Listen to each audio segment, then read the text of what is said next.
আজকে ডাব পাড়া হয়েছিল গাছে, সকাল সকাল কতগুলো ডাব দিয়ে গেছে দেখো। তার আগে আমরা বাবা একটা, মা একটা, আমি একটা খেয়ে নিয়েছি। এখন এই কটা অবশিষ্ট আছে। তো ছেলেকে স্কুল থেকে এনে একটা কাটতে বসেছি। দেখো ডাবটা দেখতেই বড়, জল কিন্তু খুব বেশি পরিমাণে নেই।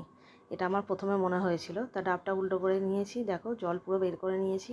তো এবার গ্লাসে ঢেলে দেখলাম প্রায় 1 গ্লাসের কাছাকাছিই জলটা হয়েছে। তো ভীষণ মিষ্টি ডাবের জলটা ছিল, সকালে আমি খেয়েছি। তো এবারে চলো, দুমালা নারকেল আমার ভীষণ ভালো লাগে, তো ওটাকে কেটে নেবো এবার। তো এটা একটু শক্ত নারকলই হয়ে গেছে, আর একটু গলা হলে ওটা আরও ভালো লাগে।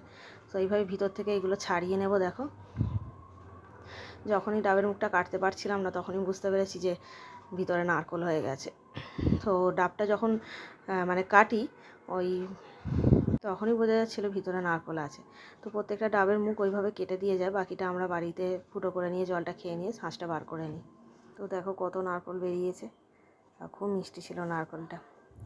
চলো টাটা বন্ধুরা, আসবো পরের কোনো ভিডিও নিয়ে।